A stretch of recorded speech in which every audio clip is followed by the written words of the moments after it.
ఏతాహమేతం పురుషం మహాంతం ఆదిత్యవర్ణం తమసా పరస్తాత్ తమేవ విదిత్వా అతిమృత్యుమేతి నాన్యః పంథా విద్యతే యనాయ నాన్యః పంథా విద్యతే యనాయ. ఓం శాంతి శాంతి శాంతి. సత్యార్థ ప్రకాశము అధ్యాత్మ సత్సంగానికి వచ్చేసినటువంటి వారందరికీ నమస్తే, స్వాగతం, సుస్వాగతం. నమస్తే ఆచార్య. ఆచార్య సర్వేభ్యో నమో నమః. నమస్తే. నమస్తే ఆచార్యజీ. నమస్తే. సత్యార్థ ప్రకాశము నవమ సముల్లాసము 212వ పుటలో చూడండి. అవిద్య, అస్మిత, రాగ, ద్వేష, అభినివేశ, పంచక్లేశ. ఇవి 5 రకాల క్లేశములు, దుఃఖములు ఆత్మకు కలుగుతుంటాయి. వాటి గురించి చెప్తున్నాడు. వీటిలో మొట్టమొదట అవిద్య. అవిద్య అని దేనిని అంటారు అనే విషయము చెప్పబడుతుంది.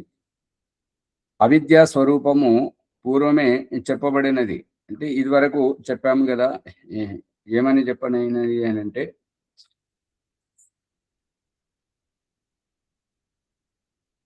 క్రోధము, అపరిశుభ్రత, నిర్లక్ష్యము, సోమరితనము, బద్ధకము, ప్రమాదము, ఇటువంటి వాటిలో మళ్ళీ ఈర్ష, ద్వేషము, కామము, అభిమానము, విక్షేపము, ఇటువంటి దోషాలు చెప్పడం జరిగింది. కాబట్టి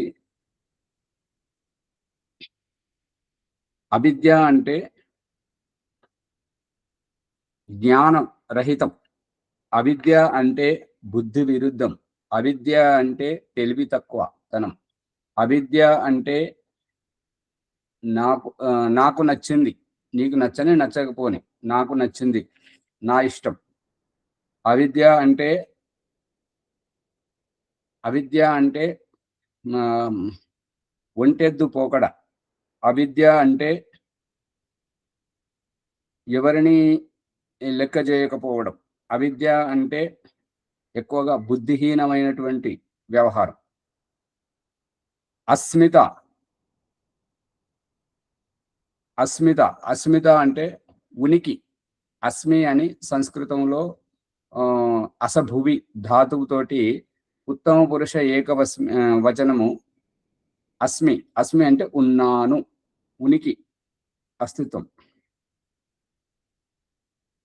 వేరుగా ఉండు బుద్ధిని ఆత్మ నుండి వేరుగా అని తెలుసుకున్నాడు, దానిని అస్మిత అంటారు.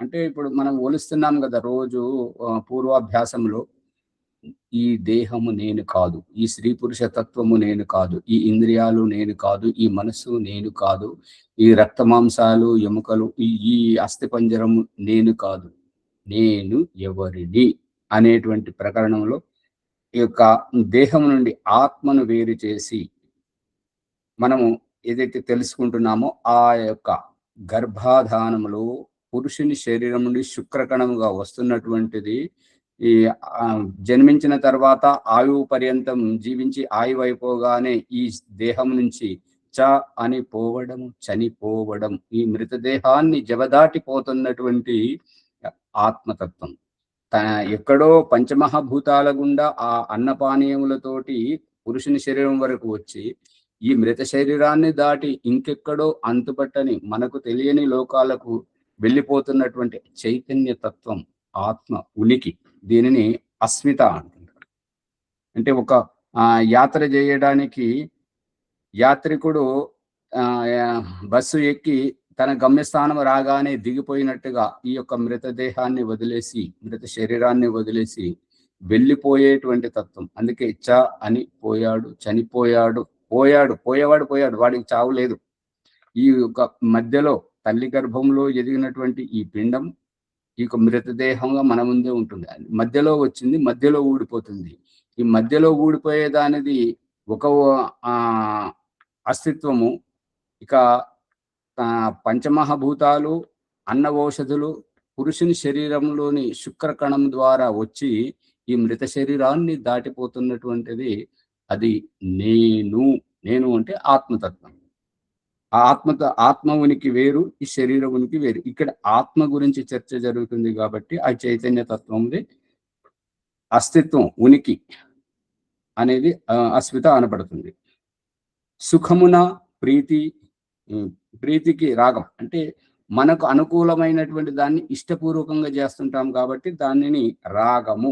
అది తప్పే కావచ్చు, ఒప్పే కావచ్చు, మనకిష్టమైంది, నేను నా ఇష్టం అనేటువంటి ధోరణిలో ఏ వ్యవహారం అయితే చేయడం జరుగుతుందో అది రాగం. దుఃఖమున అప్రీతికి ద్వేషం అని పేరు. దుఃఖమున అంటే తెలిసి తెలియక చేసిన, తెలిసి చేసిన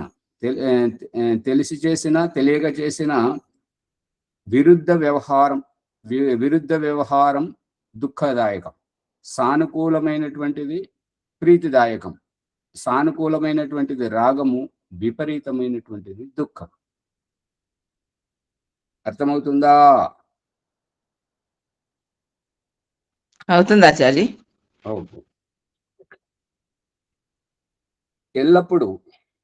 నేను ఎల్లప్పుడూ శరీరస్థుడనై ఉందును గాక.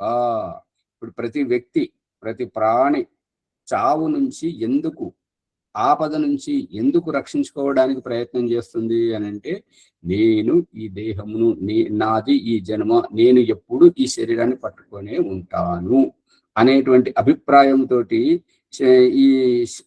ఈ యొక్క చావకుండా ఉండడానికి చేసే ప్రతి ప్రయత్నం, నేను ఇలాగే సశరీరముగానే బ్రతకాలి, నేను నా ఉనికి ఇది అని దేహమును, ఈ స్త్రీ పురుష సౌందర్యమును దీనిని చూసుకొని తాపత్రయపడడం,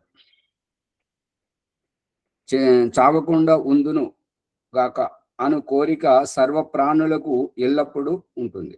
ఎందుకంటే ప్రమాదం నుంచి కాకి, ఈగ, దోమ, చీమ, మనిషి, ప్రధానమంత్రి, రాష్ట్రపతి, పండితుడు, ఋషి, ముని అందరూ చావు నుంచి తమను తాము కాపాడుకుంటుంటారు. కాపాడుకునే ఉద్దేశం ఏంటంటే, నేను ఎప్పుడు ఇందులోనే ఉంటాను. ఇక దేవుడు చూపిస్తున్నటువంటి దృష్టాంతం ఏంటంటే, నీకు చావు లేదు. నీవు స్నానము చేసే కంటే ముందు, స్నానము చేయుటలో మురికి వస్త్రాలు వదిలి స్నానం చేసిన తర్వాత శుభ్రమైన వస్త్రాలను ఎట్లయితే ధరిస్తుంటావో, ఈ మృత్యువులో నీకు చావు లేదు. నువ్వు దాటిపోతున్నావు, చనిపోతున్నావు, దేహాన్ని మాత్రమే మారుస్తున్నావు. స్నానములో వస్త్రాలను మార్చినట్టుగా ఈ యొక్క మృత్యువులో నువ్వు దేహాలను మారుస్తున్నావు. నీకు చావు లేదు. నువ్వెందుకు భయపడుతున్నావు? ఈ కోరికయు అంటే ఎప్పుడు ప్రతి ప్రాణి దెబ్బ తగలకుండా కాపాడుకోవడానికి, చావు రాకుండా తన ఆత్మరక్షణ కొరకు ఏదైతే ప్రయత్నం చేయడం జరుగుతుందో, ఆ కోరికయు మృత్యు దుఃఖము వలన కలుగును. ఆ మృత్యు అనే దుఃఖము వలన కలుగుతుంది. ఈ యొక్క మృత్యు దుఃఖము వలన కలిగేటువంటి భయము, అమ్ము నా కన్ను పోతుందేమో, నా చెయ్యి విరుగుతుందేమో, నా కాలు విరుగుతుందేమో, నేను చచ్చిపోతానేమో అనేటువంటి భయము అభినివేశము అనబడదు. అభినివేశం. యోగాభ్యాసము, విజ్ఞానము వలన ఈ పంచ క్లేశములను విడిపించుకొని బ్రహ్మమును పొంది పరమమగు మోక్షానందమును అనుభవింపవలయును.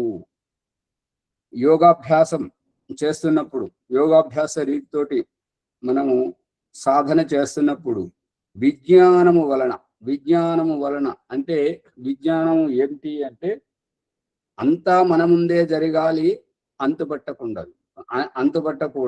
అంతా మన ముందే జరగాలి, అంతుపట్టకూడదు అంటే ఏమన్నట్టు అంటే, ఈ యొక్క దేహంతో చేసేటువంటి ప్రతి పని, ఈ ఇంద్రియాలతో, ఈ కాళ్ళతో నడవడం, కాలును లేపి నడిపింపజేస్తూ గమ్యానికి చేరవేయడం, మరి చేతులతో పనిని చేసి తృప్తిపరచజేయడం, కళ్ళతో చూసి తృప్తి.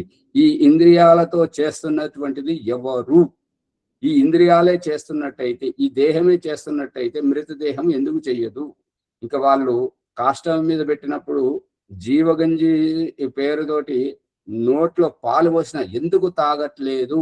మరి అదే నోరు, అదే కళ్ళు, అమ్మ నేను వచ్చానని చెప్పేసి కూతురు మనవరాలు వాళ్ళు శరీరం మీద పడి ఏడుస్తుంటే మరి కళ్ళు తెరిసే ఉన్నా ఎందుకు చూడట్లేదు అంటే ఆ కళ్ళతో చూసేటువంటిది ఆత్మ వెళ్ళిపోయింది, ఆ చెవులతో వినేటువంటి ఆత్మ వెళ్ళిపోయింది, ఆ ముక్కుతో శ్వాస తీసుకునే ఆత్మ వెళ్ళిపోయింది, ఆ నోటితో అన్నపానీయాలు గ్రహించేటువంటి ఆత్మ వెళ్ళిపోయింది. ఇది ఒక నిర్జీవము మాత్రమే, ఇది జడ శరీరము మాత్రమే. నిర్జీవమైనటువంటిది జీవి అనేటువంటిది వెళ్ళిపోయింది, అని పోయింది, చనిపోయింది.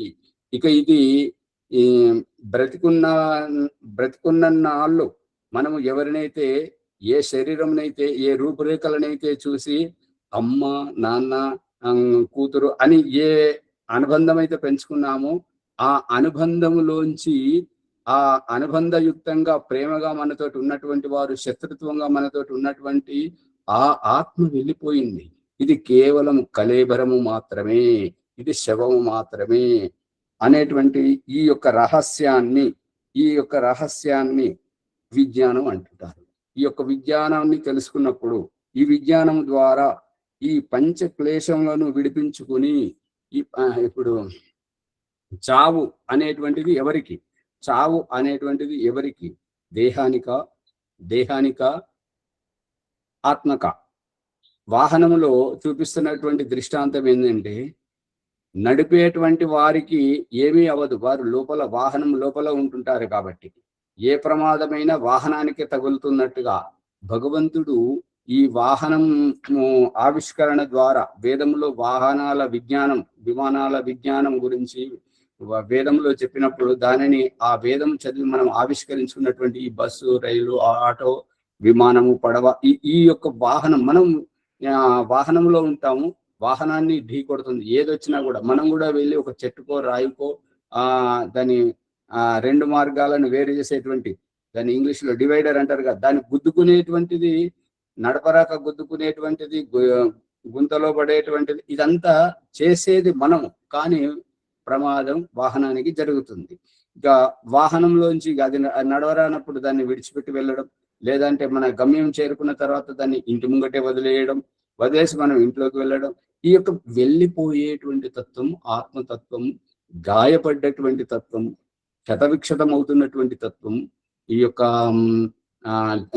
అన్నపానీయాలతో తృప్తి ఈ తింటున్నటువంటి పుష్టి అవుతున్నటువంటి తత్వం శరీర తత్వం, తృప్తి అవుతున్నటువంటిది ఆత్మతత్వం, తరించిపోతున్నటువంటిది ఆత్మతత్వం.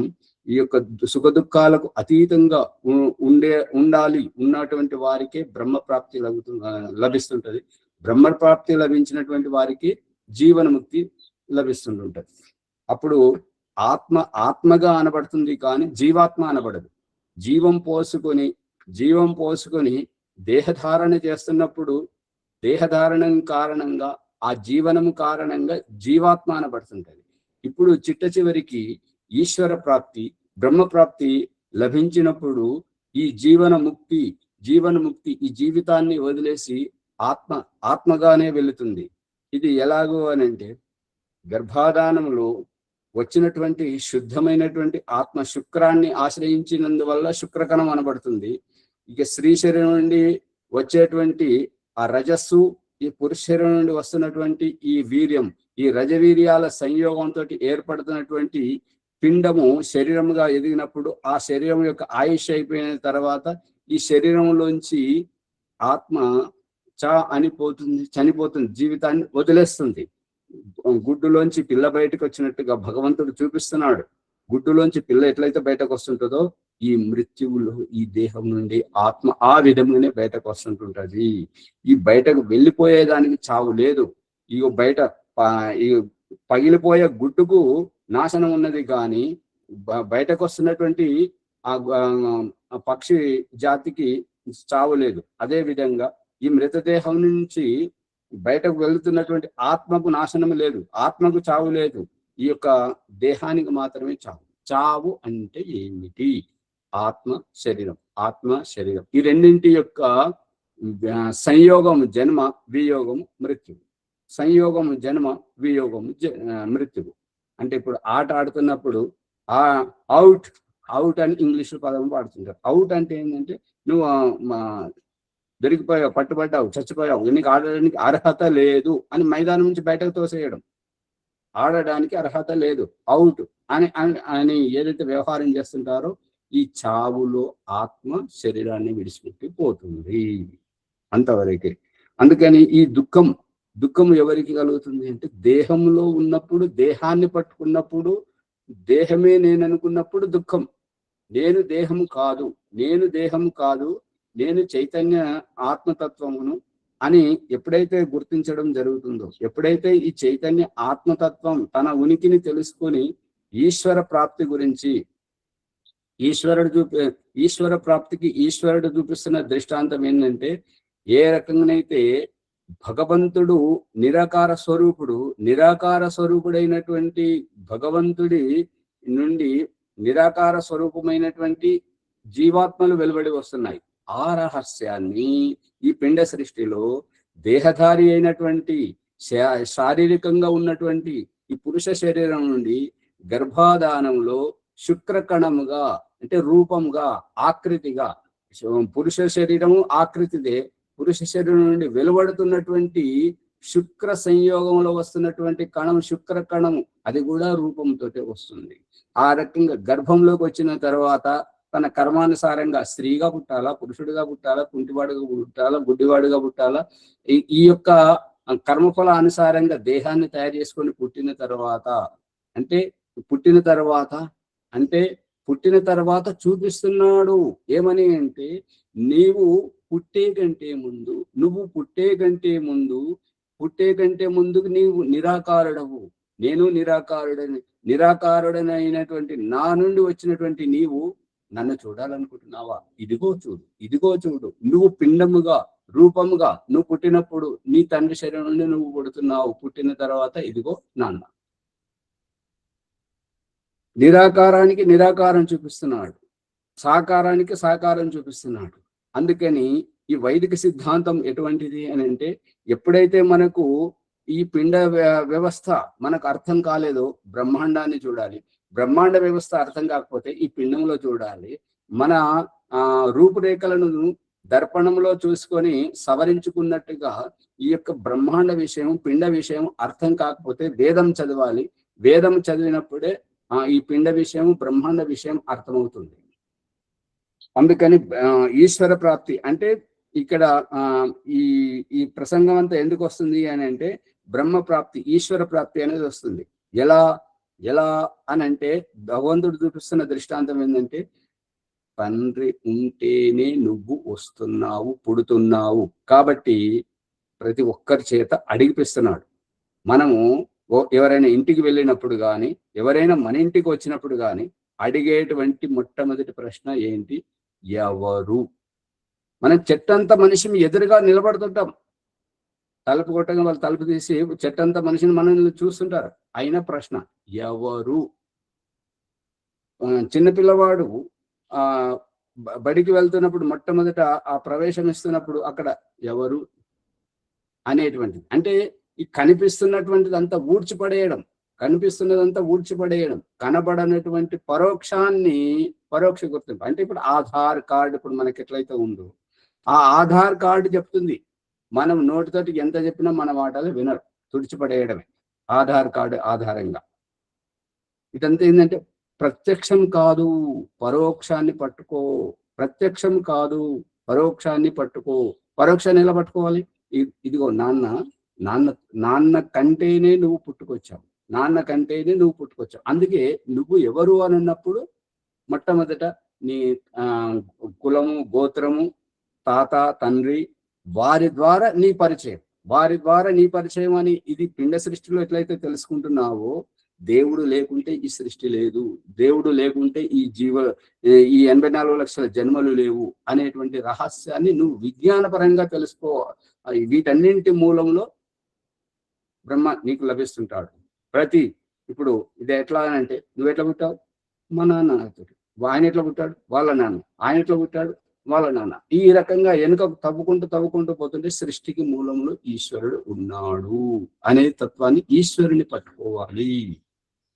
దారిన పోతుంటే ఒక గడియారం దొరికింది, ఒక వస్తువు దొరికింది అంటే దాని అభిప్రాయం ఏంటి? మనకంటే ముందు ఎవరో పోయారు, వారి వస్తువు అక్కడ పడిపోయింది. అందుకని ఈశ్వరుడు లేకుండా ఈ సృష్టి లేదు అనే విషయాన్ని గుర్తించాలి. ఈ విధంగా బ్రహ్మప్రాప్తిని పొంది ఆ యొక్క ఈశ్వర ప్రాప్తి తర్వాత మోక్షానందమును, మోక్షం అంటే ఏంటిది? పట్టుకోవడమే, పట్టుబడడమే, పట్టులో ఉండడమే, ఆసక్తిగా ఉండడమే బంధనం, దుఃఖం. మోక్షం ఏంటిది? పట్టుకున్న దాన్ని వదిలేయడం. ఏది పట్టుకున్నాము అని అంటే, దేహము మనము పట్టుకోలేదు. ఆ దేహంలో మనము యాత్ర చేస్తున్నాము. ఈ దేహము ఎలా తయారైందంటే కాలంతో తయారైంది. అందుకని మనకు తెలియకుండానే దేహంలో శైశవ, బాల్య, యౌవన, ప్రౌఢ, వృద్ధ, జరాజీర్ణావస్థ, క్షతగాత్రావస్థ, మరణ సన్నదశ ఈ యొక్క దేహంలో మారుతుంది. మనకు తెలియకుండానే మనము పెద్దవాళ్ళం అవుతున్నాం. మనకు తెలియకుండానే మగవాళ్ళకు గడ్డ మీసాలు అవుతున్నాయి, స్త్రీలు పురుషవతి అవుతున్నారు. మనకు తెలియకుండానే మనం పెళ్ళిడి వయసుకు వస్తున్నాం. మనకు తెలియకుండానే మనం మంచి ఎదిగిన బుద్ధి పరిపక్వ దశకు వస్తున్నాం. మనకు తెలియకుండానే మన వెంట్రుకలు తెల్లబడిపోతున్నాయి, మన శరీరం ముడతలు పడుతున్నది. ఇదంతా కాలం చేతిలో ఉంది. రోడ్డు రవాణా శాఖ ప్రభుత్వం ఏర్పాటు చేస్తే, రోడ్డు వేసి వాహనాలు నడిపిస్తే దాంట్లో మనం యాత్ర చేస్తున్నట్టుగా నడిచే వ్యక్తి సామర్థ్యం వేరు, రిక్షాలో వెళ్ళే వ్యక్తి సామర్థ్యం వేరు, సైకిల్ మీద, ఆటో, కారు, బస్సు, రైలు, విమానం, పడవ, ఈ యొక్క సామర్థ్యం, ఆ యొక్క వ్యక్తి యొక్క సామర్థ్యాన్ని బట్టి ఈ యొక్క అనుబంధాలను పట్టుకోవడం, బయటకు రావడం, వదిలేయడం ముక్తి. ఇక ఇతర ముక్తుల సమాలోచన, ఇక వేరే, ఇదైతేనేమో వైదిక సిద్ధాంతం ఇంతవరకు చెప్పబడింది. ఇక ఇతర ఏ విషయాల నుండి ముక్తిని పొందుతుంటారో ఆ విషయాన్ని చెప్పడం జరుగుతుంది. ప్రశ్నకర్త ప్రశ్నిస్తున్నాడు ఏంటంటే, మీరు నమ్ము ముక్తి వలె ఇతరులు ఎవరు నమ్మరు. అంటే ప్రశ్నకర్త ఏమంటున్నాడు అంటే, మీరు ఇందాక ఏదైతే చెప్పారో మీరు చెప్పినటువంటి ముక్తిని ఇతర ఏ మత సంప్రదాయం వారు, ఏ గురువులు నమ్మరు. చూడు, జైనులు శివపురికి పోయి అందు మోక్షశిలపై ఊరక కూర్చుండుటయు, దీనిని ఈ జైనులు ముక్తి అంటుంటారు. ఏంటంటే శివపురి అనేటువంటి ఒక స్థాన విశేషము, ఆ స్థాన విశేషం అక్కడికి వెళ్ళి అక్కడ ఒక మోక్షశిల అనేటువంటిది, అంటే అది ఆ శిల, ఆ రాయికి మోక్ష శిల అంటే దానికి ముక్తి కలిగిందా, దాని మీద వెళ్ళి వీళ్ళు కూర్చుంటే వీరికి ముక్తి కలిగినట్ట అనేది అది వారు చెప్పాల్సినటువంటి విషయం. వారి పేరు పెట్టుకున్నారు. ఇప్పుడు ముస్లింలు వాళ్ళు హాజీ పేరుతోటి వెళ్ళి అక్కడ శివలింగాన్ని ముద్దు పెట్టుకుంటున్నారు, రాయితో కొట్టేవారు రాయితో కొడుతున్నారు, వాళ్ళు చేసేవాళ్ళు అది చేస్తున్నారు. అది వారి ఆనందం. ఇక్కడ జైనులకు శివపురి అనే స్థానంలో ఒక శిల రాయి ఉన్నది. ఆ రాయి మీద వెళ్ళి ఊరికే కూర్చోవడం వల్ల వీరు ముక్తిని లభిస్తుందని నమ్ముతున్నారు. ఇక క్రైస్తవుల విషయం, 4వ ఆకాశమును చేరి అచట వివాహము, జగడము, ఆట పాట, వస్త్రాదుల ధారణము మొదలుగున వానిచే ఆనందము నందుటయు. అంటే ఈ క్రైస్తవులు వారి ముక్తి ఎట్లా నమ్ముతున్నారు అంటే, 4వ ఆకాశమున అక్కడికి వెళ్ళాలి, అక్కడ వివాహం చేసుకోవాలి, కొట్లాడాలి, ఆడుకోవాలి, పాడుకోవాలి, మంచి మంచి వస్త్రాలను ధరించాలి, ఇటువంటి వాటితోటి ఆనందమును పొందుట, అది వారి యొక్క ముక్తి. ఇక ముసల్మానులు అంటే ముస్లింలు, తుర్క వాళ్ళు ఏమంటుంటారు అంటే, 7వ ఆకాశమును క్రైస్తవులేమో 4వ ఆకాశం, వీళ్ళు ముసల్మాన్లు 7వ ఆకాశమును అక్కడికి చేరుకోవడం వారి యొక్క ముక్తి. ఇక వామ మార్గీయులు వారు స్త్రీపురమును, అంటే వామ మార్గములు ఏమంటారంటే జైనులేమో శివపురం అనే దానిని నమ్ముతున్నారు, అదొక స్థాన విశేషము. ఈ వామ మార్గీయులు శ్రీపురము అనేటువంటి దానిని నమ్ముతున్నారు. ఇక శైవులు శివ సంప్రదాయం గలవారు, వారు ఏమంటున్నారంటే కైలాసమును నమ్ముతున్నారు. వైష్ణవులు వైకుంఠమును నమ్ముతున్నారు. గోకులము గోసాయిలు గోకులములో ఉండేటువంటి గోసాయిలు గోలోకాదులను చేరి, గోలోకం అంటే అక్కడ ఎక్కువ గోవులే ఉంటుంటాయి, అటువంటి స్థానానికి చేరి అక్కడ ఉత్తమ స్త్రీలను అన్నపాన వస్త్ర స్థానాదులను పొంది, ఆ స్థానము వంటి విశేష స్థానాన్ని పొంది ఆనందమును పొందుట ముక్తి అని నమ్ముతున్నారు. ఇక పౌరాణికులు పురాణాలను నమ్మేటువంటి వారు సాలోక్యము అంటే ఈశ్వరుని లోకమందు, ఈశ్వరుని లోకం అంటే ఈశ్వరుడు అనేటువంటి ఒక వ్యక్తిత్వము, అతడు అంతటా ఉండడు, ఒక స్థాన విశేషంలో ఉంటాడు. అందు గురించి ఈ ఈశ్వరుని స్థానమందు అక్కడికి వెళ్ళి ఉండడం, దీనిని వారు పౌరాణికులు ముక్తి అని భావిస్తున్నారు. సామ్రాజ్యము సాన్నిధ్యము అంటే తమ్ముని వలె ఈశ్వరునితో కూడి ఉండుట.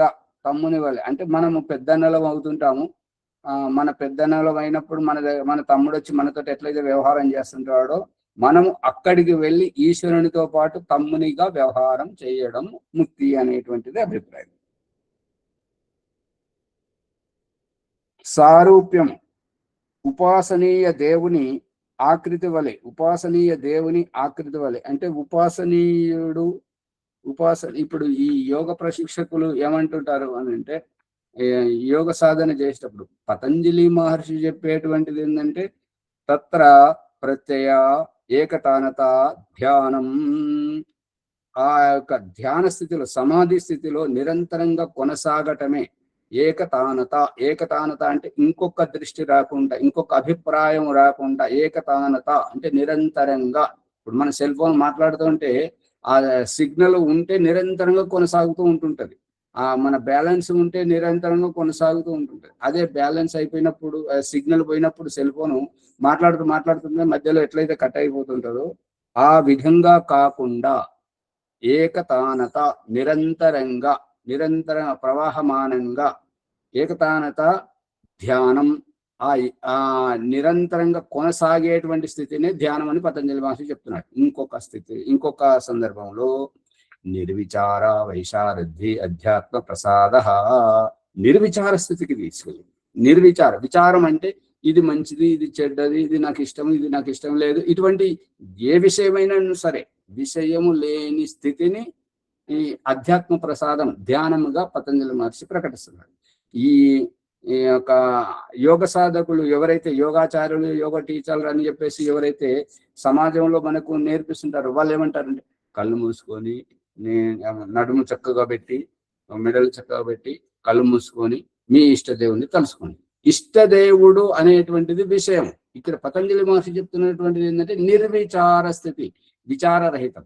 ఇక కపిల మహర్షి సాంఖ్య దర్శనంలో 6వ అధ్యాయం 25వ సూత్రంలో ఏమని చెప్తున్నాడంటే ధ్యానం నిర్విషయం మనః, విషయరహితమైనటువంటి స్థితిని ధ్యానం అని చెప్తున్నాడు. కానీ యోగ నేర్పించేటువంటి ఆసనాలు, ప్రాణాయామం నేర్పించేవారు వారి ధ్యానం ఏం చెప్తున్నారంటే మీ ఇష్ట దేవుని కలుసుకోండి. అదే ఆ రూపంలో ఇక్కడ చెప్తున్నారు అనమాట. ఏమని అంటే సారూప్యం ఉపాసనీయ దేవుని ఆకృతి అని అంటే ఆకృతిని ఎవరు చూస్తున్నారు? ఆకృతిని దేహము చూస్తుంది, ఆకృతిని ఈ కళ్ళు చూస్తున్నాయి. ఈ కళ్ళ వెనుక ఎవరున్నారు? ఈ పూజ ఎవరిది? ఈ ధ్యానం ఎవరిది? ఈ ముక్తి ఎవరిది? ఈ ఆనందం ఎవరిది? ఆత్మది. ఆత్మ ఎక్కడున్నది? ఈ యొక్క పంచమహాభూతాల గుండా ఈ శుక్రకణముతోటి ఈ దేహంలోకి వచ్చినప్పుడు శిశువుగా పుట్టి జీవితంలో ఈ దేహంతో వ్యవహారం చేస్తున్నప్పుడు మంచి గురువు సాన్నిధ్యంలో యోగ సాధన, ధ్యాన, సమాధి చేయడానికి అవకాశం దొరికితే ఆ గురువు అంటారు కళ్ళు మూసుకో, కళ్ళు మూసుకో, కళ్ళు మూసుకో. కళ్ళు మూసుకోవడం యొక్క అభిప్రాయం ఏంటి అంటే కనిపించేదంతా ఉత్తిదే, కనిపించేది నేను దిగ్భ్రమితం చేస్తుంది కాబట్టి కళ్ళు మూసుకో. ఇక ఆ క్రైస్తవులు వాళ్ళ చర్చిలో పరలోకముందున్న నా తండ్రి అని వాళ్ళు భక్తితోటి కళ్ళు మూసుకుంటున్నారు. మస్జిద్లో వీళ్ళు అల్లాహ్ అక్బర్ అని వాళ్ళు కళ్ళు మూసుకొని వాళ్ళు భక్తితో నమాజ్ చేస్తున్నారు. గుడిలో అలంకరణ అంతా అయ్యాక ఈ వీళ్ళు కళ్ళు మూసుకోమని చెప్తున్నారు. కళ్ళు మూసుకుంటారు, మొక్కుకునేటప్పుడు కళ్ళు మూసుకుంటారు. యోగులు, ఋషులు, మునులు వాళ్ళంతా కళ్ళు మూసుకొని ధ్యానం చేస్తుంటారు. మరి ఆర్య సమాజంలో సంధ్య చేసేటప్పుడు కళ్ళు మూసుకుంటారు. ఈ కళ్ళు మూసుకునే దగ్గర అంత నిరాకారం, ఏకాకారం, ఈ యొక్క సబ్కా మాలిక్ హేక్ హే, అందరి దేవుడు ఒక్కడే. ఎక్కడైతే కళ్ళు తెరుస్తారో అక్కడ రూపం ఉంటుంది. ఆ రూపాన్ని సారూప్యం అంటుంటారు. ఇప్పుడు ఎవరైతే ఈ యొక్క ఈ ఉపాసనీయ దేవుడు అని చెప్పేసి ఇష్టదేవుణ్ణి అందిస్తున్నారో వాళ్ళు ఈ అధ్యాత్మ స్థానం నుంచి, అసలైనటువంటి ఈశ్వర సాక్షాత్కారం నుంచి వాళ్ళను భ్రమితం చేస్తున్నారు, తప్పుదోవ పట్టిస్తున్నారు ఈ ఆకృతి వల్ల. ఎందుకు అంటే కళ్ళు మూసుకోవాలి. కళ్ళు ఎందుకు మూసుకోవాలి అంటే ఈ కళ్ళు నావి, నేను కళ్ళు కాదు, ఈ కళ్ళ ద్వారా నేనే చూస్తున్నాను అని చెప్పేసి ఇదివరకు మన ప్రసంగంలో ఈ తలను కనుబొమ్మల పైకి తీసేసి కళ్ళ నుంచి వెనుకకు నరాలతోటి పీయూష గ్రంథిలో ఆత్మ ఉన్నటువంటి ఆ సుషుమ్న నాడి దగ్గర ఉన్నటువంటి ఆత్మకు ఈ యొక్క అక్కడి నుండి ఈ ఆత్మ చూస్తుంది అని చెప్పేసి, ఇప్పుడు కళ్ళద్దాలు పెట్టుకుంటే, దృష్టి మందగించినప్పుడు కళ్ళద్దాలు పెట్టుకుంటే కళ్ళద్దాలు చూపెట్టవు మనకు. ఆ కళ్ళద్దాల ద్వారా మనం లోపల నుంచి చూడాలి, కళ్ళ లోపల నుంచి మనం చూడాలి కళ్ళద్దాల నుంచి. అదే విధంగా ఈ కంటి గోళకములు ఏవైతే ఉన్నాయో వీటి వెనక నుంచి ఆ సుషుమ్న స్థానము నుంచి పీయూష గ్రంథిలో ఉన్నటువంటి ఆత్మ చూస్తుంది. ఆ ఆత్మది చూపు అంటే ఈ కళ్ళది కాదు, కనబడేటువంటి రూపు, రంగు ఇది కాదు, ఆకృతి కాదు, నిరాకార తత్వం, అనుభూతి, అనుభవం. అందుకని ఈ యొక్క దేవుడు చూపిస్తున్నటువంటిది ఏంటంటే దృష్టాంతం నొప్పి, బాధ, సుఖము, ఆనందము ఇవన్నీ అనుభవోపేతంగా మనకు తెలియజేస్తున్నాడు, అనుభవింపజేస్తున్నాడు. వీటిని అనుభవించేటప్పుడు శరీరం అణువు పులకరించిపోతుంది, ఆనందంతో పరవశింపజేస్తుంది. అందుకని ఆత్మీయుల కౌగిలిలో కళ్ళు మూసుకున్నప్పుడు ఆనంద బాష్పాలు వస్తుంటే ఆ శారీరక స్పర్శ ద్వారా తన్మయత్వ భావంలోకి తీసుకెళ్తుంటాడు. అదే ఈ యొక్క షడ్రుచులతోటి భగవంతుడు మనకు ఈ రుచి చూపిస్తున్నప్పుడు తన్మయత్వ భావంతో ఆ ఆనందాన్ని కలిగింపజేస్తుంటాడు. అందుకే ఈ నొప్పి, ఈ బాధ, ఈ యొక్క ఆనందం వాటిలో మనకు దేహము కనపడదు, ఏది కనపడదు. కాబట్టి ఈ నిరాకార తత్వాన్ని తెలియజేస్తుంది.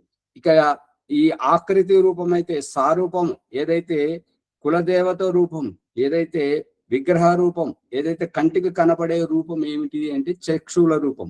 చక్షువుల రూపము అయితే మరి అది చక్షువుల రూపం, అది బ్రహ్మ సాక్షాత్కారమే అయితే, కంటికి కనబడేదే అయితే కళ్ళు పోయిన వారి పరిస్థితి ఏంటి, మూగవారిగా పుట్టినటువంటి వారి పరిస్థితి ఏంటి అంటే దేవుడు పక్షపాతం చేస్తున్నాడు అనే అర్థం వస్తుంది కదా. అందుకని ఈ ఆకృతి రూపం ఇది సరైనటువంటిది కాదు. ఈ ఆకృతి రూపం అనేటువంటిది వైదికానికి విరుద్ధమైనటువంటిది, అవైదికమైనటువంటిది. అందుకని యోగా సాధకులు ఎవరైతే చెప్తున్నారో ఇష్టదేవుణ్ణి తలుసుకోండి అని చెప్పేసి వాళ్ళు విషయాన్ని అందిస్తున్నారు, వాళ్ళ ఊహకు అందనటువంటి విషయాన్ని ఇస్తున్నారు. వాళ్ళ కులదేవత అనేటువంటి దాని నుంచి బయటకు వచ్చినటువంటిది, ఆ విషయం నుండే బయటకు ఈ యోగాచార్యుని దగ్గరికి వస్తే ఇతను మళ్ళీ అక్కడికే పంపిస్తున్నాడు. అంటే వాళ్ళు వీరిని నమ్ముకొని వచ్చారు కాబట్టి, వారు చూపించిన దారిలో ఉన్నారు కాబట్టి వారు ఆకృతిని నమ్ముతున్నారు. ఈశ్వరుని సంయుక్తుడై ఉండుట అను ఈ 4 విధముల ముక్తిని నమ్ముచున్నారు. వీనిలో సారూప్య ముక్తిని లెక్కించినట్లు కనబడదు.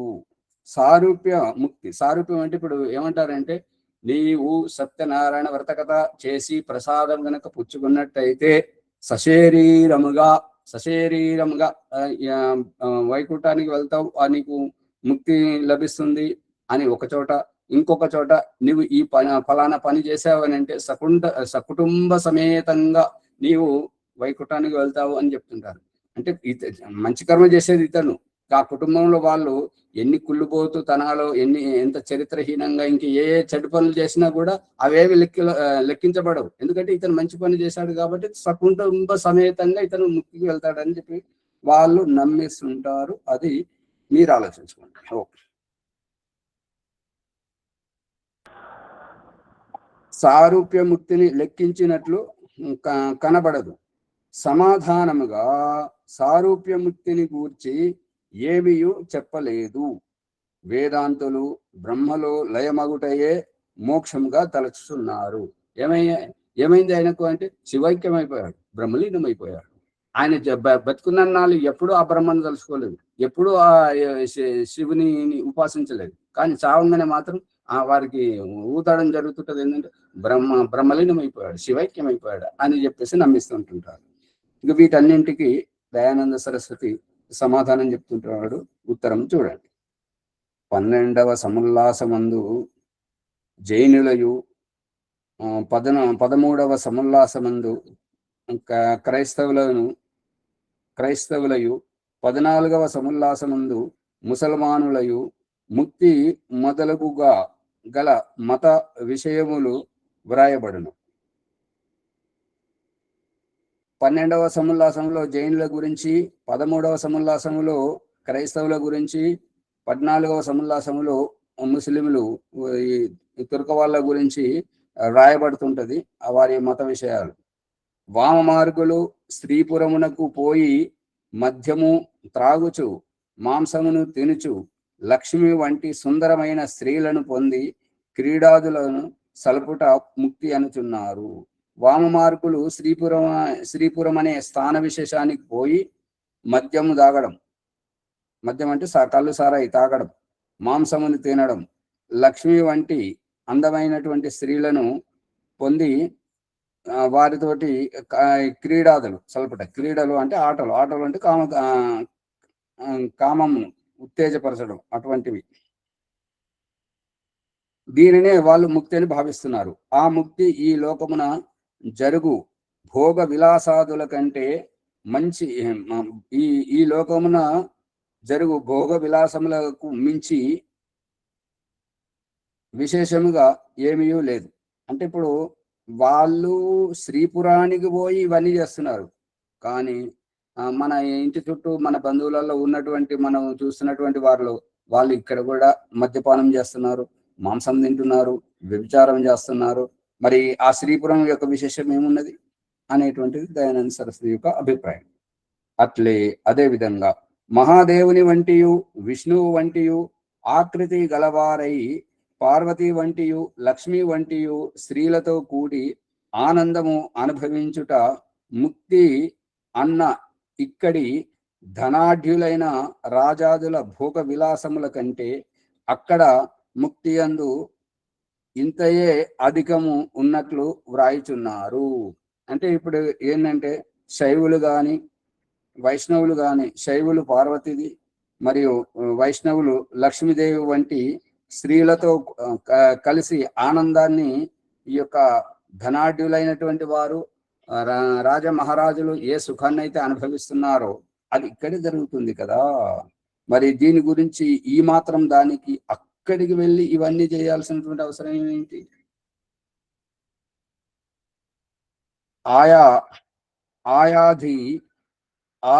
ఆయాధిక్యం ఏమనగా రోగములు. ఆయాధిక్యం అంటే ఏంటి? ఆయాధిక్యం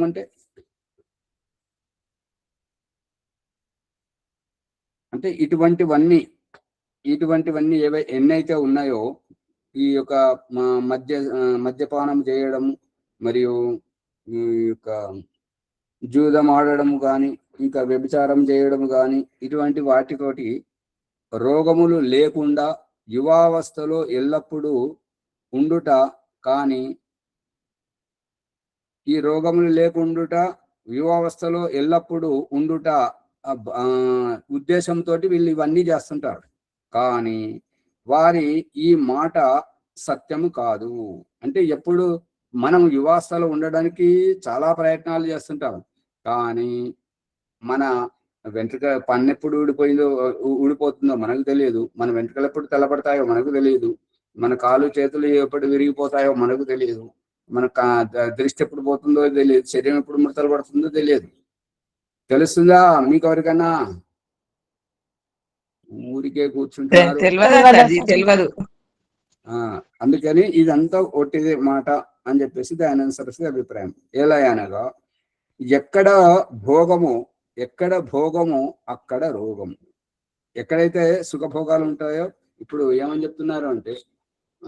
చెప్తున్నారంటే ఈ యొక్క సోషల్ మీడియా అంటే ఈ యొక్క ఆధునిక విజ్ఞానం చాలా పెరిగిపోయింది. ప్రాచీన కాలం వాళ్ళు చాలా వెనుకబడి ఉండేవారు, వారికంటే మేమే ఉత్తమంలో అని అంటున్నారు. అంటే అప్పటి వ్యక్తులు ఇప్పటి వ్యక్తిత్వాలు చూడండి. ఇప్పుడు ఏంటంటే ఇప్పుడు పరికరాల మీద ఆధారపడి ఉన్నటువంటి జీవితం, అంటే పరాధీనమైనటువంటి జీవితం ఇప్పుడు. అప్పుడు అన్ని స్వయం ప్రతిపత్తితోటి వాళ్ళు సహజంగా జీవించేటువంటి వారు. అయితే ఇక్కడ ఏమని చెప్తున్నాడంటే రోగాలు ఎక్కువ, భోగం ఎక్కువ, సుఖ సంతోషాలు ఎక్కువ ఎక్కడైతే ఉంటాయో అక్కడే రోగాలు, కొత్త రోగాలు. ఇప్పుడున్నటువంటి రోగాలు ఆనాడు లేవు, కానీ ఆనాడు ఉన్నటువంటి సుఖం ఈనాడు లేదు. ఇక ఇప్పుడు ఒక మనోరంజనం ఏంటంటే ఈ మిషన్లు కొత్త పరికరాలు కనిపెట్టుకోవడం వల్ల మనిషికి సుఖాలు ఎక్కువైపోయాయి. కాబట్టి ఏదైనా పనికి పడితే ఎవరైనా పనికి పెట్టుకోవడానికి ఒక్క పని మనిషి దొరకడు. ఇదొకటి. ఇక ఏదైనా ఒక కారణంగా దొరికితే అతనికి ఏ పని రాదు. ఎందుకు పనికిరాడు? అర్థమవుతుందా? ఇగో ఇది ఈనాటి సుఖం యొక్క రహస్యం, ఈనాటి విజ్ఞానం యొక్క రహస్యం. ప్రతిదీ యంత్రం మీద ఆధారపడితే తాను ఎందుకు పనికి రాకుండా నిరూపితం అవుతున్నాడు అనేది ఇక్కడ చెప్పగానే చెప్పినటువంటి రహస్యం.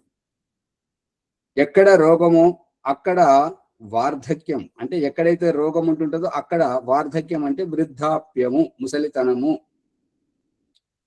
అవశ్యముగా సంభవించును. ఇక పౌరాణికుల ఇట్లా అనవలైను. పౌరాణికులను ఇట్లా అనాలి. ఏమని అంటే, మీరు నమ్ముచున్న 4 ప్రకారముల ముక్తి క్రిమి కీటక పతంగ పశ్వాదులకు కూడా స్వతః సిద్ధముగా ప్రాప్తించి ఉన్నదని చెప్పవలయును. అంటే పౌరాణికులు ఏదైతే 4వ ఆకాశం అని చెప్తున్నారు కదా, 4 ప్రకారముల ముక్తి అని చెప్తున్నారు కదా. 4వ ఆకాశం అనేది క్రైస్తవులది, 4 ప్రకారములు అనేది పౌరాణికులది. అందుకని మీరు నమ్ముచున్న 4 ప్రకారముల ముక్తి క్రిమి కీటక పతంగ పశువుల వంటి వాటికి కూడా స్వతః సిద్ధముగా ప్రాప్తించి ఉన్నదని చెప్పవలయను. ఎట్లానంటే ఎన్ని లోకములున్నాయో అవన్నీ ఈశ్వరునియే కదా, ఈశ్వరుడు సృష్టించిన లోకాలే కదా. సమస్త జీవులను వాని యందు వసించుచున్నారు. అంటే ఇప్పుడు అష్టవసులలో జీవనాధారము పంచమహాభూతాలు ఉన్నాయి కాబట్టి అక్కడ మనుషులు నివసిస్తున్నారు అని చెప్పేసి ఇంతకుముందు అష్టమ సముల్లాసంలో మనం తెలుసుకున్నాం. అన్ని గ్రహాలలో అష్టవసువులలో ప్రాణిలు నివసించడానికి అవకాశం ఉన్నదని తెలుసుకున్నాం. కాబట్టి ఈ ఎన్ని లోకములు ఉన్నావో అవన్నీ ఈశ్వరునియే కదా.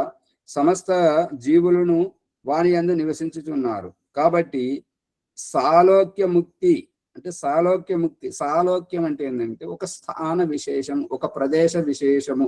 ఇప్పుడు మనం ఇంట్లో ఏర్పాటు చేసుకుంటున్నాం కదా, వంట గది ప్రత్యేకత, పడక గది ప్రత్యేకత, మరియు మరుగుదొడ్డి ప్రత్యేకత, ఒక స్థాన విశేషం. ఆ రూపకంగా సాలోక్యం అంటే ఏ లోకాన్నైతే మీరు వైకుంఠం అని అంటున్నారో, ఏ లోకాన్నైతే మీరు అది స్వర్గం అని అంటున్నారో, ఆ ముక్తి అనాయాసముగా అందరకు ప్రాప్తించియే ఉన్నది.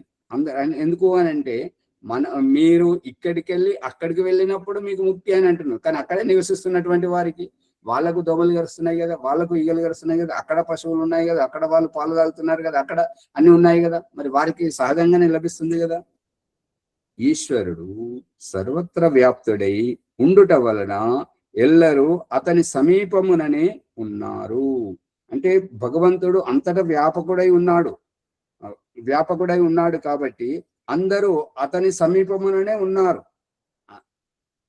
ఈ సమీపం అనేటువంటి భాషను చూడండి. ఈ సమీపం అనేటువంటి భాష ఏమిటి అంటే ఎదురెదురుగా. సమీపం అంటే ఎదురెదురుగా.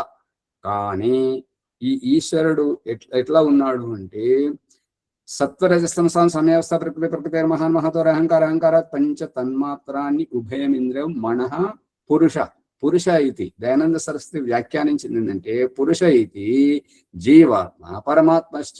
పురుష అంటే పురుషార్థం చేసేటువంటి దాంట్లో జీవుడు దేవుడు ఉన్నాడు అని చెప్పేసి ఈ రకంగా వ్యాపకం చేస్తుంటే ఈ పరమాణు సృష్టి రచనలో పరమాత్మ ఉంటే అణువున పరమాత్మ ఉన్నాడు. అండపిండ బ్రహ్మాండములు అతనిలో ఉన్నాయి. అండపిండ బ్రహ్మాండములు అతనిలో ఉన్నాయి. ఎలా ఉన్నాయి అంటే ఒక గర్భిణీ స్త్రీ గర్భములో శిశువు ఉన్నట్టుగా, గర్భిణీ స్త్రీ గర్భంలో పిండం ఉన్నట్లుగా ఈ యొక్క అండపిండ బ్రహ్మాండాలన్నీ ఆ పరమేశ్వరులో ఉన్నాయి.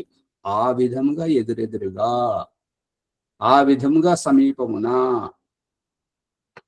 అమ్మగారు పట్టుకుంటున్నారా లేదా?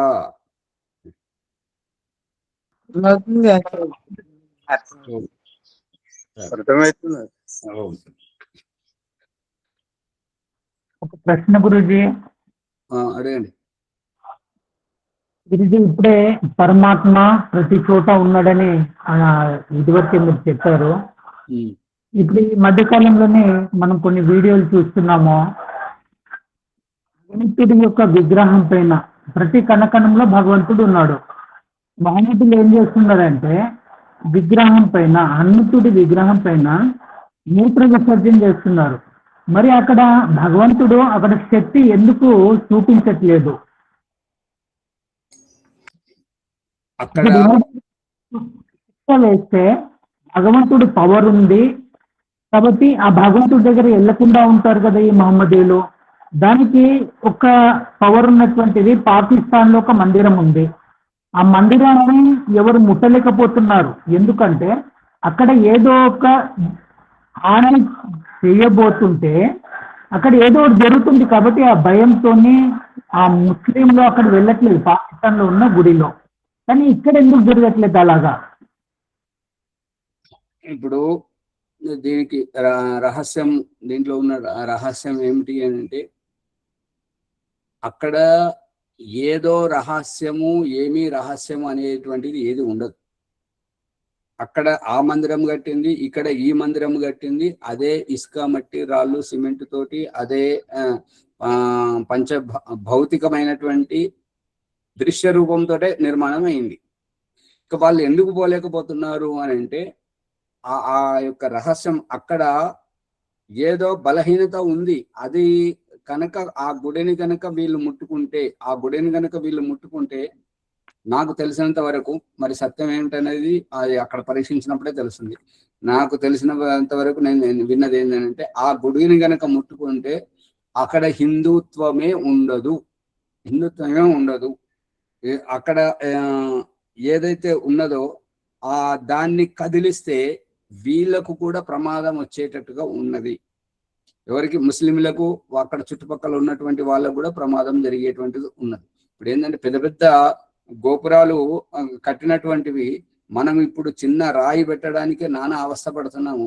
ఆ పెద్ద పెద్ద గోపురాల మీద అంతంత పెద్ద రాళ్ళు పెట్టి వాళ్ళు ఆనాడు ఎట్లయితే కట్టారో దానికి గురుత్వాకర్షణతోటి చుట్టుపక్కల ఉన్నటువంటి ప్రాంతాలకు సంబంధం ఉన్నది. అది సోమనాథ్ మందిరంలో ఆ అయస్కాంతంతో గోడలు కట్టి ఆ గోడలలో అయస్కాంతం పెట్టి ఇనుముతోటి శివలింగాన్ని తయారు చేసి శివలింగాన్ని ఎక్కడ భూమి మీద పెట్టకుండా, ఎక్కడ ఏ గోడకు తగలకుండా మధ్యలో నిలబెట్టినటువంటి విధంగా గురుత్వాకర్షణతో ఏదో సంబంధం ఉంటది. దానిని ఆ ముస్లిం మౌల్వీలు ఎవరైతే పాకిస్తాన్ లో ఉన్నటువంటి మత పెద్దలు వాళ్ళు రాసి పెట్టి ఉంచారు. అక్కడ ఏదో ఒక రహస్యం ఉన్నది కాబట్టి వాళ్ళు దాన్ని ముట్టట్లేదు. అంతేగాని వాళ్ళు విగ్రహాన్ని నమ్మనటువంటి వాళ్ళు అక్కడ పాకిస్తాన్ లో ఉన్న వాళ్ళకు అదే ఖురాను, ఇక్కడ మందిరాలను కూలగొడుతున్నటువంటి వాళ్ళకు అదే ఖురాను, అక్కడ వాళ్ళకి అదే సందేశం, ఇక్కడ వీళ్ళకి అదే సందేశం అయినప్పుడు అక్కడ దాని దగ్గరికి వెళ్లకుండా దాని చుట్టుపక్కల ఇంకా వేరే చోట ఉన్నటువంటి వాటి మందిరాలను పాకిస్తాన్ లోనూ కూలగొట్టారు, భారతదేశంలోనూ కూలగొడుతూ ఉన్నారు. దీనికి రహస్యం ఏంటి అంటే ఇది అంతరంగంలోకి వెళితే అక్కడ ఏదో ఒక బలహీనత ఉంది, ఆ బలహీనతను బయట పెట్టట్లేదు ఎవరు. ఆచార్య ఓం ఆచార్య, ఓం. అక్కడ పెద్ద పెద్ద రాకెట్లు వేసినా గానీ ఆ గుడి కూలిపోలేదట. అందులో రహస్యము గట్టితనం గురించి ఏం పెట్టిరో దాని గురించే అది కూలిపోలే. రాకెట్లు వేసిరట దాని మీద. రాకెట్ యొక్క దెబ్బ ఎంత ఉంటది, రాకెట్ యొక్క దెబ్బ ఎంత ఉంటుంటది, ఆ ఒత్తిడి ఇప్పుడు ఒక చినుకు పడితే ఎంత సెంటిగ్రేడ్ లో వర్షం పడ్డది అనేది గాలిని నీటిని అన్నింటినీ లెక్క కడుతున్నారు కదా. రాకెట్ దెబ్బ ఎంత ఉంటుంటది. ఇప్పుడు వారు బొంబాయిలో అది అమెరికాలో వైట్ హౌస్ లో దాని విమానంతో కూల్చేశారు కదా, దాని సామర్థ్యం ఎంత ఉన్నది. ఇప్పుడు వీళ్ళు పెద్ద రాయితోటే దాన్ని ఏర్పరచవచ్చు. ఆ గుడిని పెద్ద రాయి, ఇప్పుడు ఏకశిల నగరం అని వరంగల్లో ఒకటి ఉంది, మళ్ళీ భువనగిరి బస్ స్టాండ్ లోనే పెద్ద రాయి ఉన్నది, అటువంటి దాంట్లో ఉండొచ్చు, ఆ గుడిని చెక్కొచ్చు. దీంతో వీళ్ళు రాకెట్ తోటి కొడితే ఆ రాయికి ఆ దెబ్బ సరిపోలేదేమో. అంటే ఆచార్య పూర్వీకుల సామర్థ్యం వీళ్ళు. అదే నేను చెప్పేది అదే. అక్కడ ఏదో ఉంది, దానితోటి ఆ చుట్టుపక్కల వారికి ప్రమాదం ఇంకా ఏ కారణంగా చేతనో హాని ఎక్కువ జరిగేది ఉంది కాబట్టి దాని దగ్గరికి వెళ్ళట్లేదు అంతే. గ్రహించలేదు, అప్పుడు వారు చేసినటువంటి విద్యను వీరు గ్రహించలేదు ఆచార్యజీ. అమ్మగారు స్పష్టంగా లేదు మాట. శివకుమార్ గారు చెప్పండి. గురుజీ అక్కడ ఏదో ఒక రహస్యం ఉంది అంటున్నారు, సరే. ఇక్కడ మన దగ్గర విగ్రహాల పైన మహమ్మదీయులు మూత్ర విసర్జన చేస్తే ఇక్కడ భగవంతుడు ఆ పవర్ ఎందుకు చూపించట్లేదు?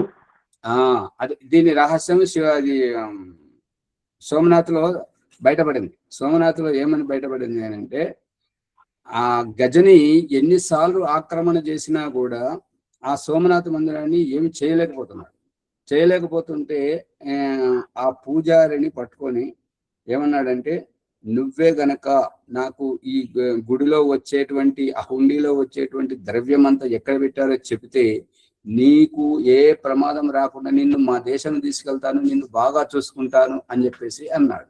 దానికి ఆ ప్రలోభానికి గురైనటువంటి ఆ గుడి పూజారి ఆ సోమనాథ రహస్యం అంతా చెప్పాడు. ఈ శివలింగం కింద నీకు శివలింగంలో ఉంది, శివలింగం కింద చాలా ఉంది, నీవు ఒక్క గోడను పగలగొట్టాలి, ఒక్క గోడను పగలగొడితే ఆ దాంట్లో అయస్కాంతం ఉన్నది అటువంటిది ఈ ఇనుముతో చేసినటువంటి శివలింగానికి ఆ ఆకర్షణ అందనందువల్ల ఈ ఎక్కడైతే ఆ గోడ కొట్టావో దానికి విపరీత దశలో శివలింగం వచ్చి గుద్దుకుంటుంటది, అది పగిలిపోతే నీవు ఎంత దోసుకుపోవాలని అంత తీసుకుపోవచ్చు అని అన్నాడు.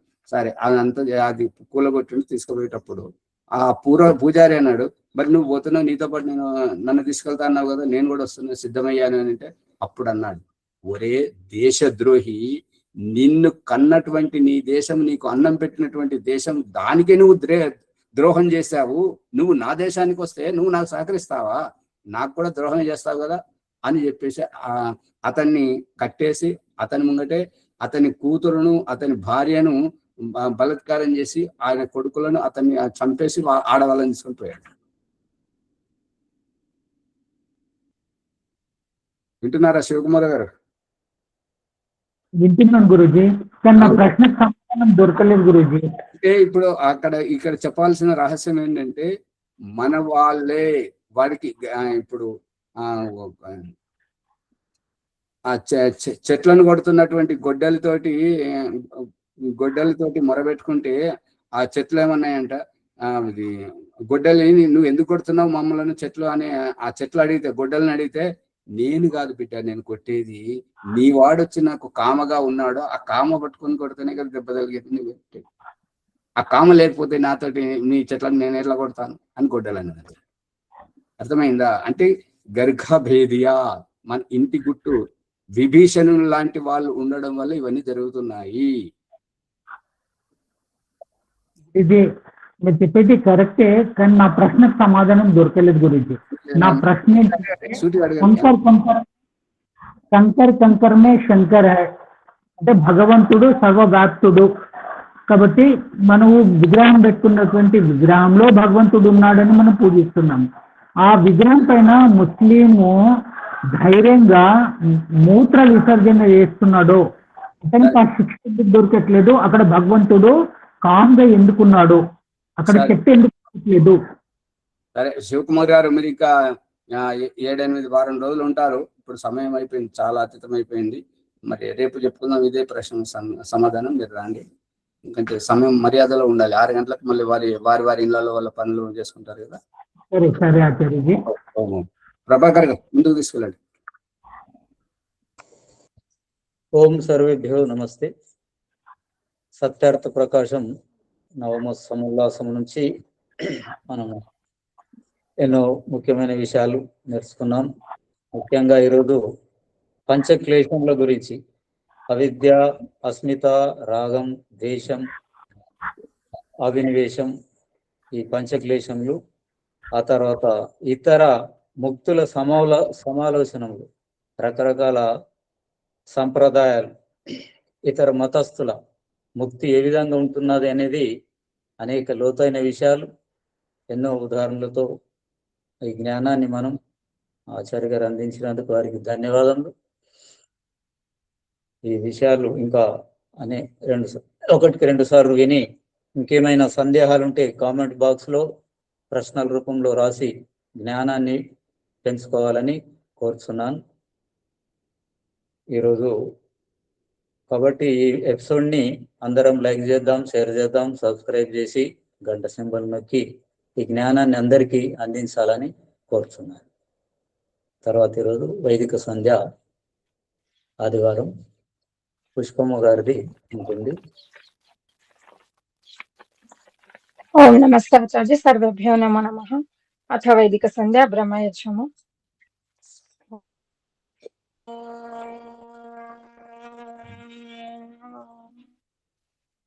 ఓం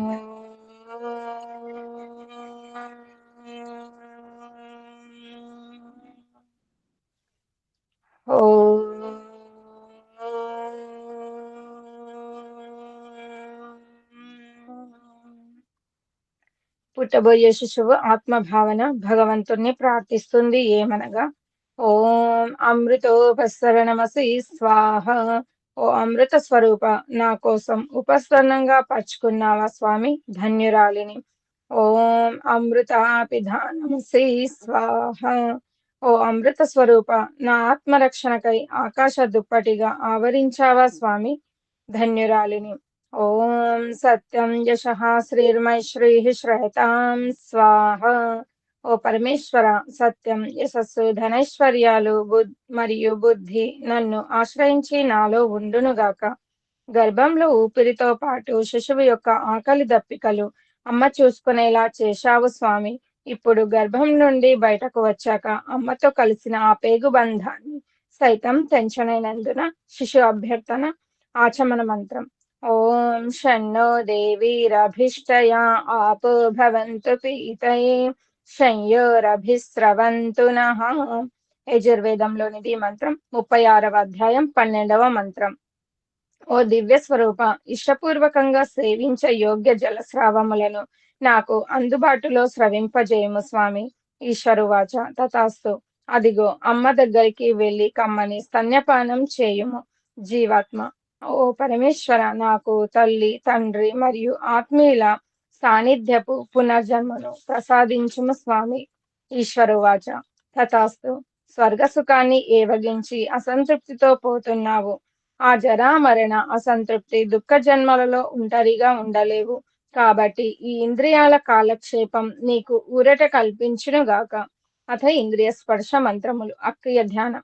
ఈ అక్రియ ధ్యానం అంటే ఏదైనా పని మీద కోరిక కలిగి చేయటం, ఆ పని చేసిన తర్వాత సంతృప్తి చెందటం. ఓం వాక్ వాక్ ఏదైనా మాట్లాడాలి, చెప్పాలని మాట్లాడే వరకు, చెప్పే వరకు అసంతృప్తి. మాట్లాడిన తర్వాత, చెప్పిన తర్వాత ఒక సంతృప్తికర ప్రశాంతత. అలాగే ఏదైనా పదార్థం చూడగానే తినాలి, తాగాలి అనే కోరిక. తిన్న తర్వాత, తాగిన తర్వాత సంతృప్తి చెందడం. ఓం ప్రాణః ప్రాణః. పీల్చుకున్న శ్వాసను వదలాలని వదలడం, వదిలిన తర్వాత మళ్ళీ పీల్చాలనే అసంతృప్తి, పీల్చుకున్న తర్వాత సంతృప్తి. ప్రాణ, అపాన, వ్యాన, సమాన, ఉదాన, నాగ, కూర్మ, దేవదత్త, క్రికల, ధనంజయ ఈ దశ ప్రాణముల ద్వారా ఆత్మ జీవం పోసుకొని జీవాత్మ అనబడుతుంది. అంటే దేహంలో ఇవే ప్రాణముల ద్వారా జీవాత్మ సక్రియంగా ఉంటుంది. ఓం చక్షుః చక్షుః. ఇదేంటి, అదేంటి, ఇందులో ఏముంది, అందులో ఏముందని ప్రతిదీ చూడాలి చూడాలని అసంతృప్తి జీవితం. చూసిన తర్వాత సంతృప్తి చెందటం. ఓం శ్రోత్రం శ్రోత్రం. ఇది, అది, ఏదో వినాలి, వినాలనే తాపత్రయం. విన్న తర్వాత సంతృప్తి చెందటం. ఓం నాభిః. నాభిర్మే చిత్తం విజ్ఞానం. యజుర్వేదంలోనిది 20వ అధ్యాయం 9వ మంత్రం. ప్రారబ్ధ బుద్ధి జన్మ జన్మకు భౌతికంగా నన్ను ఒకవైపు దిగజారుస్తుంటే, మరొక వైపు ఈ మానవ జన్మలో పూజ, జపం, ఉపాసన, ధ్యానం అనే సందర్భాల పేరుతో పూజారి, ఆచార్యుల ద్వారా నన్ను మెప్పించి నీ చెద్దకు రప్పించుకోవడం చూస్తే మాటలు రావట్లేదు స్వామి. ఓం హృదయం మూర్ధానమస్య సంసివ్యాథర్వ హృదయం చయత్. అథర్వ వేదంలోనిది 10వ కాండం 2వ సూక్తం 26వ మంత్రం. ఓ జగదీశ్వర, నీవు మా హృదయాలలోనే ఉంటూ మేము ఏదైనా తప్పులు చేస్తే భయంగాను, మంచి పనులు చేస్తే ప్రోత్సాహకంగాను ఇలా హెచ్చరిస్తూ ప్రేరణ కల్పిస్తావు స్వామి. ధన్యురాలిని. ఓం కంఠః అంసగ్రీవాశ్చ శ్రోణి. యజుర్వేదంలోనిది 20వ అధ్యాయం 8వ మంత్రం. మణిహారం వలె అలంకృత 2 కంఠ ఎముకల మధ్యస్థానం అన్నపానీయ శ్రావముల ఆవాగమన మరియు భావ వ్యక్తీకరణ అవయవ సాధనాన్ని తెలుసుకోవడం. ఓం శిరః మస్తిష్కాద్ ఊర్ధ్వః ప్రైరయత్ పవమానో అధిశీర్షతః. అథర్వ వేదంలోనిది 10వ కాండం 2వ సూక్తం 26వ మంత్రం. మస్తిష్కాని కంటే పైకి, అక్కడికి ప్రాణవాయువును ప్రేరేపిస్తూ ఎక్కించు. అంటే ప్రారబ్ధాన్ని తెలుసుకొని ప్రారబ్ధ శుద్ధి కొరకు ప్రయత్నం చేయటం. శిరో దేవకోశ సముజ్జిత తత్ప్రాణో అభిరక్షతి శిరో అన్నమథో మనః. అథర్వ వేదంలోనిది 10వ కాండం 2వ సూక్తం 27వ మంత్రం. అంటే శిరస్సు దేవ నిలయం, ప్రాణంతో రక్షిస్తుంది. ఆ స్ఫూర్తి మనస్సు యొక్క జీవితం. ఓం బాహుభ్యాం యశోబలం. బాహుమే బలమింద్రియం. యజుర్వేదంలోనిది 20వ అధ్యాయం 7వ మంత్రం. అంటే బాహుభుజములు బలవర్ధకంగా ఉండునుగాక. ఓం కరతల కర పృష్ఠే మోదాహ ప్రమోద అంగుళీరంగాని మిత్రం మే సహ. యజుర్వేదంలోనిది 20వ అధ్యాయం 6వ మంత్రం. హస్తౌ మే కర్మ వీర్యం. ఈ మంత్రం కూడా యజుర్వేదంలోనిది 20వ అధ్యాయం 7వ మంత్రం. ఈ మంత్రాల యొక్క అర్థం నా చేతుల్లోనే నా కర్మల పురుషార్థం నిహితమై ఉందని తెలుసుకోవడం, అందుకే అందరితో స్నేహపూర్వకంగా ఉంటూ ఉపకారం చేయటం. అత మార్చిన మంత్రములు. ఓం భూః పునాతు శిరసి. ఓం భువః పునాతు నేత్రయోః. ఓం స్వః పునాతు కంఠే. ఓం మహః పునాతు హృదయే. ఓం జనః పునాతు నాభ్యాం. ఓం తపః పునాతు పాదయోః. ఓం సత్యం పునాతు పునః శిరసి. ఓం ఖం బ్రహ్మ పునాతు సర్వత్ర. ప్రాణాయామ మంత్రములు. ఓం భూః. ఓం భువః. ఓం స్వః. ఓం మహః. ఓం జనః. ఓం తపః. ఓం సత్యం. అఘమర్చన మంత్రములు. ఓం మృతం చ సత్యం చాభిద్ధా తపసోధ్యజాయత. తతో రాత్రజాయత. తతః సముద్రో అర్ణవః. సముద్రాదర్ణవాదధి సంవత్సరో అజాయత. అహోరాత్రాణి విదధద్విశ్వస్య మిషతో వశి సూర్యా చంద్రమసౌ ధాతా యథా పూర్వమకల్పయత్ దివం చ పృథివీం చాంతరిక్షమథో స్వః ఓం షణ్ణో దేవీరభిష్టయా ఆపో భవంతు పీతయే శంయోరభిస్రవంతు నః. అత మనసా పరిక్రమ మంత్రములు. ఓం ప్రాచీదిగగ్నిరధిపతిరసితో రక్షితాదిత్యా ఇషవః తేభ్యో నమోధిపతిభ్యో నమో రక్షితృభ్యో నమైషుభ్యో నమయేభ్యో అస్తు యోస్మాన్ ద్వేష్ట్రియం వయం ద్విష్మస్సంవోజం భేదద్మః దక్షిణాదిగింద్రోధిపతిస్థిరష్టిరాజీ రక్షితా పితరైషవః తేభ్యో నమోధిపతిభ్యో నమో రక్షితృభ్యో నమైషుభ్యో నమయేభ్యో అస్తు యోస్మాన్ ద్వేష్ట్రియం వయం ద్విష్మస్సంవోజం భేదద్మః ప్రతీచీదిగ్వరుణోధిపతిః ప్రిదాకో రక్షితాన్నమిషవః తేభ్యో నమోధిపతిభ్యో నమో రక్షితృభ్యో నమైషుభ్యో నమయేభ్యో అస్తు యోస్మాన్ ద్వేష్ట్రియం వయం ద్విష్మస్సంవోజం భేదద్మః ఉదీచేదిక్ సోమోధిపతిః స్వజో రక్షితా శనిరిషవః తేభ్యో నమోధిపతిభ్యో నమో రక్షితృభ్యో నమైషుభ్యో నమయేభ్యో అస్తు యోస్మాన్ ద్వేష్ట్రియం వయం ద్విష్మస్సంవోజం భేదద్మః ధ్రువాదిగ్విష్ణురధిపతిః కల్మాషగ్రీవో రక్షితా వీరుధైషవః తేభ్యో నమోధిపతిభ్యో నమో రక్షితృభ్యో నమైషుభ్యో నమయేభ్యో అస్తు యోస్మాన్ ద్వేష్ట్రియం వయం ద్విష్మస్సంవోజం భేదద్మః ఊర్ధ్వాదిగ్బృహస్పతిరధిపతిః స్విత్రో రక్షితా వర్షమిషవః తేభ్యో నమోధిపతిభ్యో నమో రక్షితృభ్యో నమైషుభ్యో నమయేభ్యో అస్తు యోస్మాన్ ద్వేష్ట్రియం వయం ద్విష్మస్సంవోజం భేదద్మః. ఉపస్థాన మంత్రములు. జాతవేదసే సునవామ సోమమరాతీయతో నిదహాతి వేదః సనః పర్షదతి దుర్గాణి విశ్వానావేవ సింధుం దురితాత్యగ్నిః చిత్రం దేవానాముదగాదనీకం చక్షుర్మిత్రస్య వరుణస్యాగ్నేః ఆప్రాద్యా వా పృథివీ అంతరిక్షం సూర్య ఆత్మా జగతస్తస్తుషశ్చ ఉదుత్యం జాతవేదసం దేవం వహంతి కేతవః దృశే విశ్వాయ సూర్యం ఉద్వయం తమసస్పరిస్వః పశ్యంత ఉత్తరం దేవం దేవత్రా సూర్యమగన్మజ్యోతిరుత్తమం. ప్రాశ్చిత మంత్రం.